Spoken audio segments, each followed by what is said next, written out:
हिंदू भाइयों, आपको ये किस एंगल से कट्टरवादी हिंदू नेता दिखाई देता है? बताइए। ये धोखेबाज है जो हिंदुओं को धोखा दे रहा है। इस सुअर में अगर दम है तो अपने मॉल, अपने बैंक, अपने एजुकेशन संस्थाओं में, अपने सभी बिजनेस के बाहर लिखकर बोर्ड लगाए कि यहाँ मुसलमानों का आना मना है। अब इस बार तो इस कुत्ते ने तो हद ही पार कर दी। इसकी एक ही सजा है, इस आतंकवादी को तुरंत गिरफ्तार करना चाहिए जो इस कुत्ते ने इस्तेमाल किए हैं। कोई प्रभु श्री राम जी के बारे में करता तो आप क्या करते? तमाम राज्य के कांग्रेस नेताओं को, कार्यकर्ताओं को एक साथ कांग्रेस पार्टी को राजीनामा देना चाहिए। क्या हुजूर की मोहब्बत से बढ़कर है ये राजनीति? मैं तो देने के लिए तैयार हूँ। आज ना ही मैं एक जर्नलिस्ट की हैसियत से, ना ही एक राजनेता के तौर पर बात करूंगा। पहले मैं एक मुसलमान हूं और मैं अपने मज़हब से बहुत प्यार करता हूं और मुझे फ़ख्र है कि मैं एक मुस्लिम हूं। आप भी अपने अपने मज़हब को प्यार करते होंगे। सबको अपने मज़हब प्यारा होता है और होना भी चाहिए। आज मेरे मज़हब के मैसेंजर, मेरे हुजूर की शान में गुस्ताखी की गई है, तो मैं आज एक ऐसा मुसलमान हूँ जो बर्दाश्त भी नहीं कर सकता और ना ही मेरे देश का कानून तोड़ सकता हूँ। मैं मेरे देश से और मेरे देश के कानून की इज्जत करता हूँ और आज मैं अपनी ज़बान से एतराज़ दर्ज कर रहा हूँ। मैं अपनी ज़बान खराब तो करना नहीं चाहता, मगर जब कोई अपने आप को खुद कुत्ता कहे तो मैं क्या करूं? नानु नरेंद्र मोदी और नाई, नाम बीजेपी नाई। तो आप अब इस कुत्ते को जानते होंगे।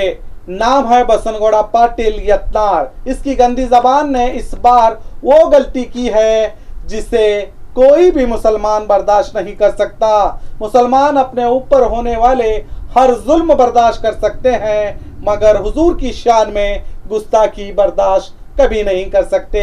इस बेशरम, आवारा, जाहिल, नालायक नेता ने 6 अप्रैल को हुबली में रामनवमी के कार्यक्रम में बाला साहब ठाकरे को मेंटल कट्टर हिंदू बताते हुए बाला साहब ठाकरे के घर मोहम्मद पैगंबर पैदा हुए कहा। अस्तगफिरुल्लाह। आपने नहीं सुना है तो पहले सुनिए। यार बाला साहब ठाकरे मग विरोध ಮಾಡ್ತಾನ ಎಂತ ಬಾಳಾ ಸಾಹೇಬ್ ಠಾಕ್ರೆಗೆ और केಳಿದ್ರು ಪತ್ರಕರ್ತರು Hindu I am mad Hindu ನಾನು ಹಿಂದುತ್ವಕ್ಕಾಗಿ ಹಿಂದೂಗಾಗಿ ಹುಚ್ಚದೀನಿ ಅಂತ ಹೇಳಿದ್ರೆ ಯಾರು ಬಾಳಾ ಸಾಹೇಬ್ ಠಾಕ್ರೆ ಆದ್ರೆ ಅವ್ರ ಮನ್ಯಾಗ ಒಂದು ಮೊಹಮ್ಮದ್ ಪೈಗಂಬರ್ ಹೋಗ್ತೀವಿ ಆದ್ರೆ ಅವ್ರ ಮನ್ಯಾಗ ಒಂದು ಮೊಹಮ್ಮದ್ ಪೈಗಂಬರ್ ಹೋಗ್ತೀವಿ ಆದ್ರೆ ಅವ್ರ ಮನ್ಯಾಗ ಒಂದು ಮೊಹಮ್ಮದ್ ಪೈಗಂಬರ್ ಹೋಗ್ತೀವಿ ಈಗ ಹಾಕೋ ಹಾಸ್ಪಿಟಲ್ बाला साहब ठाकरे हिंदू के घर में मुसलमान पैदा हुआ कहता तो चलता, मगर इसकी गंदी जबान से इस पागल कुत्ते ने जानबूझकर यहाँ हुजूर का नाम लिया ताकि मुसलमानों को तकलीफ पहुंचे। इसके चलते इसने हुजूर की शान में गुस्ताखी कर दी, जिसे मुसलमान समाज में गुस्से की लहर दिखाई दे रही है और इस पागल कुत्ते के खिलाफ एफआईआर दर्ज भी हो रहे हैं। क्या आपको नहीं लगता ये कितना बड़ा पागल कुत्ता होगा जो बार बार गलती पर गलती करते जा रहा है, संविधान की धज्जियां उड़ा रहा है?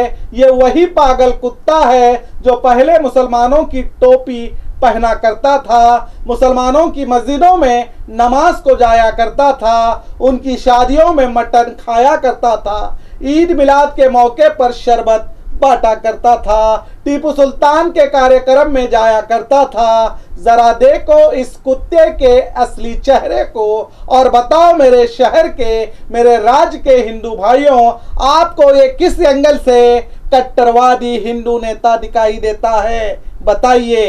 ये धोखेबाज है जो हिंदुओं को धोखा दे रहा है अपनी राजनीति के लिए। जो अपने पार्टी का नहीं हुआ, अपने पार्टी के नेताओं का नहीं हुआ, अपने समाज का नहीं हुआ, वो भला आपका क्या होगा। जो मुसलमानों के साथ व्यापार ना करने की बात करता है, इस सुअर में अगर दम है तो अपने मॉल, अपने बैंक, अपने एजुकेशन संस्थाओं में अपने सभी बिजनेस के बाहर लिखकर बोर्ड लगाए कि यहाँ मुसलमानों का आना मना है।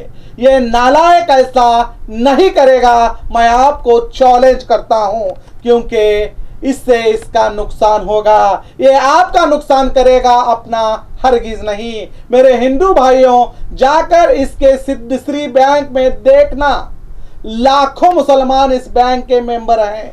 इसके मॉल में जाकर देखना, कई कर्मचारी मुस्लिम हैं। इसके एजुकेशन संस्था में देखना, हजारों बच्चे मुस्लिम हैं, टीचर्स हैं, और ये आपको कहता है कि मुस्लिम विरोधी है, ये कट्टर हिंदू है, ये हिंदू हुली है। असल में ये आपको बेवकूफ बना रहा है और अपनी दुकान चला रहा है, और आप इस धोखेबाज के चाल में आ रहे हैं। अब इस बार तो इस कुत्ते ने तो हद ही पार कर दी। इसकी एक ही सजा है, इसे गिरफ्तार करके जेल भेज दिया जाए। सम्मान्य श्री सिद्धरामैया जी, आप इस राज्य के सीएम हैं। आपका फर्ज बनता है कि किसी धर्म के पैगंबर की गुस्ताखी करने वाले हुच नाई को इमीडिएटली गिरफ्तार करके उसे जेल भेज दिया जाए। जो राज्य का माहौल खराब करके दंगे कराने का इरादा रखता है, इस आतंकवादी को तुरंत गिरफ्तार करना चाहिए। अगर राज्य का माहौल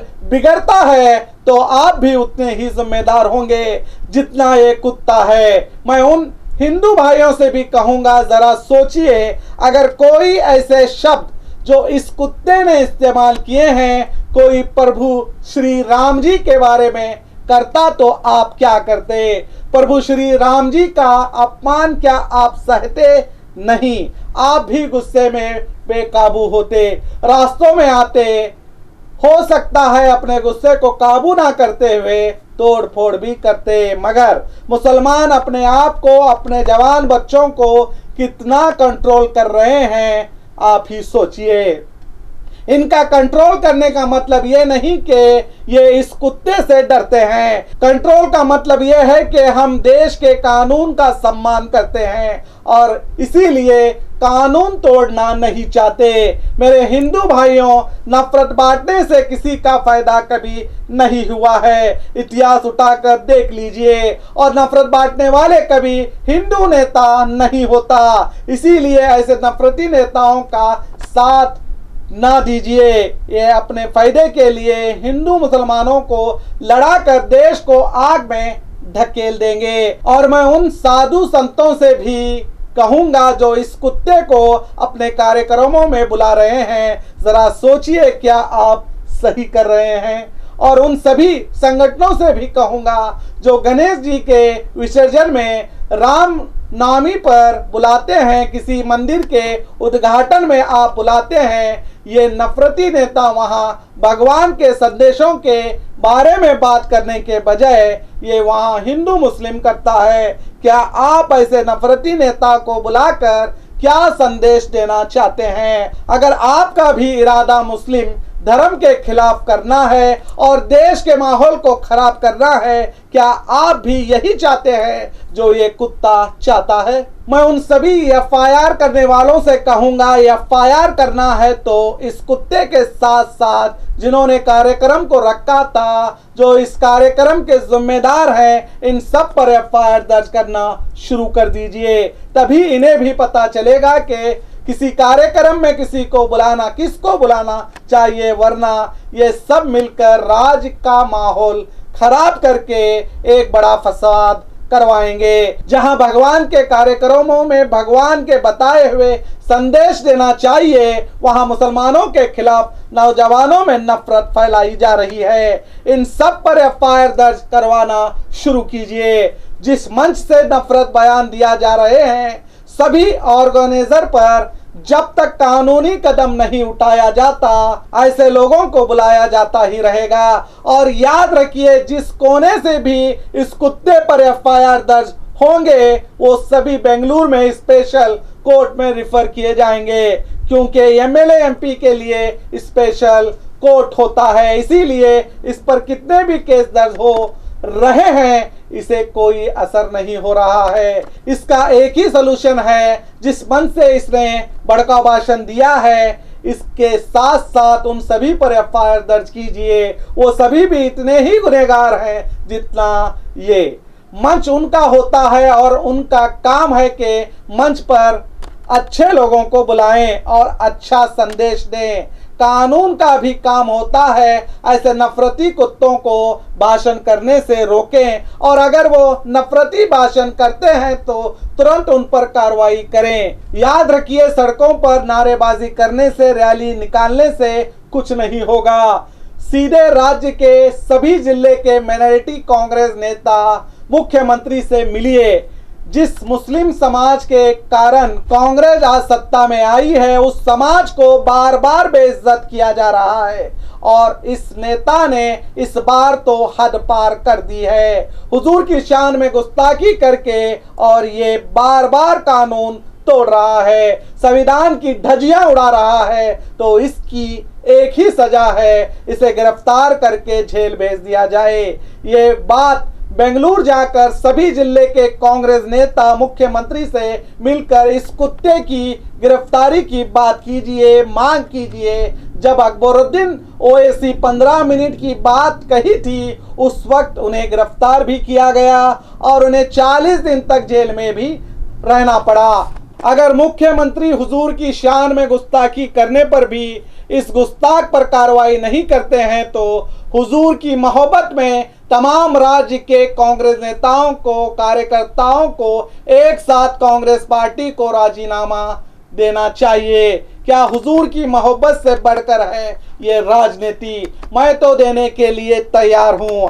अगर सब मिलकर मुख्यमंत्री से मिलने के बाद भी अगर वो नहीं मानते हैं तो क्या कोई मुस्लिम एमएलए, नेता या कौमी रहनुमा ऐसा है जो एक आवाज देकर तमाम राज्य के माइनॉरिटी नेताओं को मुख्यमंत्री के पास चलने की अपील करेगा? अगर ऐसा कोई करता है तो सबसे पहले मैं बेंगलुरु पहुंचूंगा।